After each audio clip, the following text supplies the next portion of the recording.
만에 다이어트 서바이벌을 진행을 하고 있는데 이번이 3주차가 됩니다.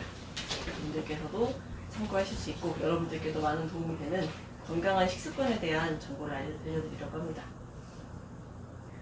건강한 식습관을 하게 되면 외형적으로 이렇게 이런 몸에서 이쪽 몸매로 옮겨가는 것 외에도 굉장히 많은 이론점들을 얻을 수가 있는데 2018년도에 유럽 심장학회에서 엄청 수십만 명의 환자분들을 대상으로 연구를 한 결과 그 야채, 견과류, 콩류 같은 우리 몸에 좋은 음식들을 7가지 분류로 나누어서 그것들의 점수를 각각 매겼어요. 그래서 이런 음식들을 잘 섭취한 분들, 그러니까 건강한 식생활을 잘 유지한 분들을 보니까 24% 정도 사망률이 낮았다고 합니다. 그런 분들에게서. 그래서 건강한 식습관이 얼마나 중요한지 알 수가 있고 이런 중요한 건강한 식습관들이 어떤 것들이 있는지 10가지를 알아보도록 하겠습니다. 첫 번째는 골고루 드세요입니다. 비타민, 무기질, 탄수화물, 단백질, 지방 무엇 하나 빼놓을 수 없는 굉장히 중요한 영양소들인데 이런 것들이 잠깐 불균형하게 섭취되는 것은 괜찮지만은 장기적으로 계속 불균형하게 들어오면 우리 몸의 기능이 조금씩 불균형을 일으키게 되고 기능이 제대로 안 되게 됩니다. 그래서 최소한 일주일 단위라도 초반에 내가 주 초반에 탄수화물 위주의 식단을 했다 그러면 뒤에는 과일이나 야채 혹은 단백질 같은 것들을 잘 드셔주시고 이렇게 골고루 식생활을 유지해 주시는 것이 좋습니다. 그리고 짜지 않게 드세요인데 우리가 소금을 통해서 섭취할 수 있는 나트륨은 굉장히 우리 몸에서 많은 역할을 하고 있어요. 무조건 안 좋은 것만은 아니고 여러 가지 신경 전달을 도와주기도 하고 체액의 삼투압을 유지해주기도 하고 굉장히 여러 가지 작용을 하고 있는데 이런 것들을 너무 장기적으로 고용량 섭취하게 되면은 그 기준은 5,500g으로 봅니다. 그 이상으로 섭취하면은 위암과 뇌혈관 질환 같은 것들이 굉장히 많이 발병을 하게 되고 그러면은 가장 좋은 적절한 온도의 나트륨 섭취는 어느 정도냐면은 1,500mg에서 2,000mg 정도라고 합니다. 이게 생각보다는 조금 낮은 농도인데 왜냐하면 한국인들이 보통 섭취하는 나트륨 양이 약 4,000mg 정도가 된다고 해요. 우리가 찌개나 국물류를 통해서 그리고 또 김치 같은 우리가 자주 먹는 음식들이 다 짜죠.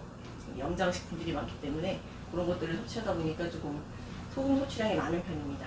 그래서 조금 덜 짜게 드시고 염장식품들을 조금만 줄여주시는 것들이 도움이 되겠습니다. 그리고 달지 않게 드세요인데 일단은 달게 드시면 어떻겠어요? 살이 찌겠죠. 그것도 1차적으로 안 좋은 점이 될 수가 있겠고 우리가 단순당이라고 해서 뇌가 가장 빨리 쓰게 되는 탄수화물이 단순당인데 이런 것들이 물론 바로바로 쓸 수 있는 건 좋지만은 문제가 되는 것은 빠르게 혈당을 올릴 수 있다는 겁니다. GI 지수가 높다라고 얘기를 하는데 우리 몸에서 빠르게 혈당을 올리게 되면은 나중에는 인슐린 조절능이 떨어져서 당뇨병을 일으키기가 쉽습니다. 그래서 가능하면은 달지 않게 드시는 것이 좋고요. 탄수화물 섭취하실 때는 통곡물 위주로 섭취하시는 것이 좋겠습니다. 그리고 수분을 충분히 섭취해 주시는 것이 좋은데 우리 몸은 한 60~70% 정도가 물로 구성되어 있어요. 그리고 굉장히 높은 비율로 구성이 되어 있죠. 그리고 우리가 하루에 땀이나 혹은 소변, 대변 같은 것들로 배설되는 물의 양이 2.4리터가 된다고 합니다. 생각보다 좀 많죠.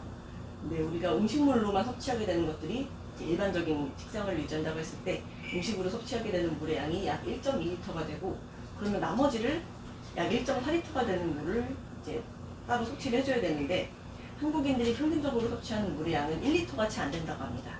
그래서 종이컵 기준으로 종이컵이 약 180ml 정도가 되는데 그거를 한 6잔에서 8장 정도를 드셔주셔야 적절하게 수분을 섭취해 주신다고 할 수가 있습니다.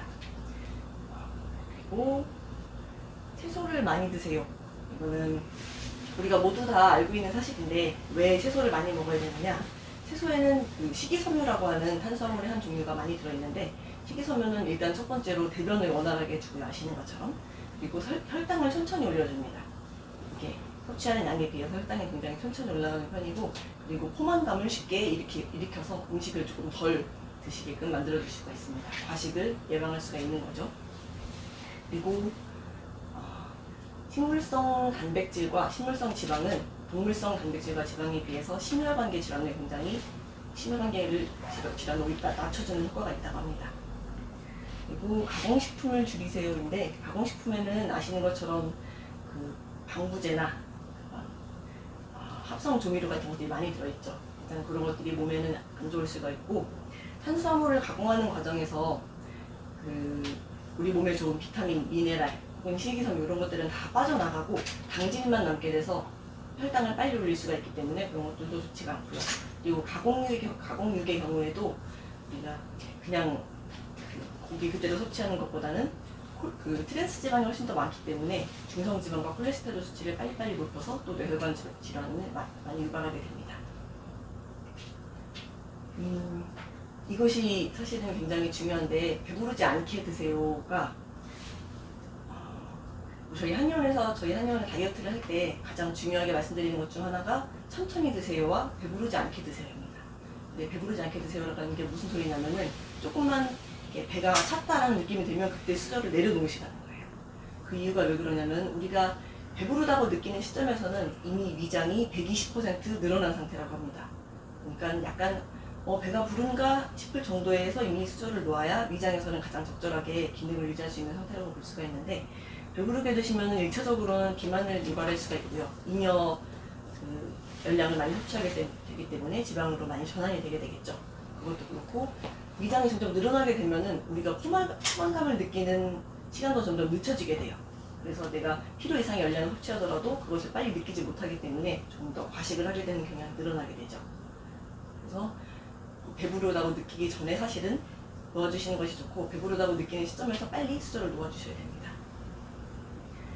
규칙적으로 드세요인데, 이게 꼭 삼시세끼를 챙겨 드시지 않아도 괜찮아요. 아침에 먹었을 때 좀 속이 더부룩하다 하시는 분은 굳이 안 드셔도 괜찮으시고, 다만 두 끼면 두 끼, 세 끼면 세 끼, 일정한 시간에 규칙적으로 드시는 것이 가장 좋습니다.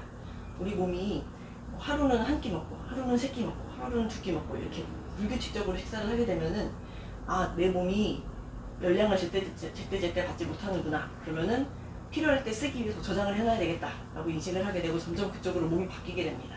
그래서 기초대사량을 점점 떨어뜨리고 몸이 열량을 저장하려는 성질은 점점 커지기 때문에 이거를 규칙적으로 식사를 해주셔야 몸이 적정 체중을 유지하고 그렇게 됩니다. 천천히 드세요. 이것도 아까 7번에서 배부르게 드시지 마세요랑 굉장히 상통이 되는데, 우리 뇌에서 배부르다고 느끼는 포만중추가 있어요. 근데 이 포만중추는 우리가 식사를 시작한 지 한 20분 정도에야 활성화가 됩니다. 그런데 내가 밥을 빨리 먹어서 10분 안에 다 먹어버렸어요. 그러면은 뇌에서 포만감을 느끼기도 전에 이미 식사는 다 끝난 상태죠. 그러면 위장은 이미 과포화 상태가 되게 됩니다. 그래서 천천히 그렇게 말씀을 드려요. 가능하면 50번 이상 음식을 씹어서 천천히 드시고, 만약에 내가 음식물을 다 넘겨버렸어요. 이미 50번을 씹기 전에 다 넘겨버렸으면은 그냥 저작 운동이라도 50번을 해주시는 것이 좋습니다. 그리고 이게 조금 힘들다 하시는 분들은 30, 40대 분들 같은 경우에는 좀 답답하실 수가 있는데, 30대는 30번, 40대는 40번 이렇게라도 씹으시라고 권장을 드리고 있습니다. 그래서 천천히 드시는 점에 또 다른 좋은 점은, 물리적으로 음식을 많이 이렇게 부수기 때문에 저작을 시켜서 우리 몸에서 소화시키기 쉬운 상태로 만들고, 아밀라제나 여타 소화 효소들이 좀 더 많이 음식물과 섞이기 때문에 소화에 도움이 됩니다. 여러 가지로 좋은 점이 많죠. 가장 중요한 즐겁게 드세요입니다. 내가 탄수화물 적게 먹어야, 오늘부터 탄수화물 안 먹을 거야, 과자, 빵 이런 거 하나도 안 먹을 거야 라고 결심을 하게 되면 몸에는 좋을지 모르겠지만 굉장히 스트레스가 되죠. 그래서 결과적으로는 몸에 오히려 좋지 않을 수도 있습니다. 그래서 너무 좀 타이트하게 내가 스트레스 받을 정도의 식생활을 유지하기는 조금 어렵고, 가능하면은 즐겁게 길게 유지할 수 있는 식습관이 굉장히 좋게 되는데, 제안 드리는 거 한 가지는, 내가 먹어야 되는 것을 먼저 먹고 그 다음에 내가 먹고 싶은 것을 나중에 드시는 것을 추천드립니다. 예를 들면은 과일이나 채소를 천천히 먼저 드시다 보면은 포만중추가 활성화돼서 배가 부르다고 느끼게 되겠죠. 그러면 내가 평소에 좋아하고 맛있게 느끼는 탄수화물 음식들을 조금 덜 먹게 됩니다. 그래서 근데 어르신분들 같은 경우에는 또 탄수화물을 많이 드시고 단백질을 많이 안 드세요. 그런 분들 같은 경우에는 단백질을 생선, 콩류 같은 단백질을 좀 먼저 드시고, 그 다음에 이제 배가 조금 차오를 때쯤에 좋아하시는 탄수화물을 드시면 또 균형 잡힌 식사를 하시면서도 너무 스트레스 받지 않게 식사를 하실 수가 있겠죠. 그런 것들도 도움이 되실 거고요. 우리가 다들 여기 모이신 분들은 건강하고 싶어서 모인 분들이시니까 이런 식습관을 유지해 주시면은 굉장히 많은 도움이 되실 거고, 어떤 학자분들은 오히려 흡연을 하는 것보다도 좋지 않은 식습관을 유지하는 것이 몸에 더 안 좋다고 얘기를 하기도 합니다. 그만큼 식습관이 우리 몸에 미치는 영향이 굉장히 크다는 거죠. 오늘 강의 참고해 주시면 감사하겠고요. 저희가 전해드리는 이런 정보들이 여러분의 건강에 작은 보탬이 되었으면 좋겠습니다.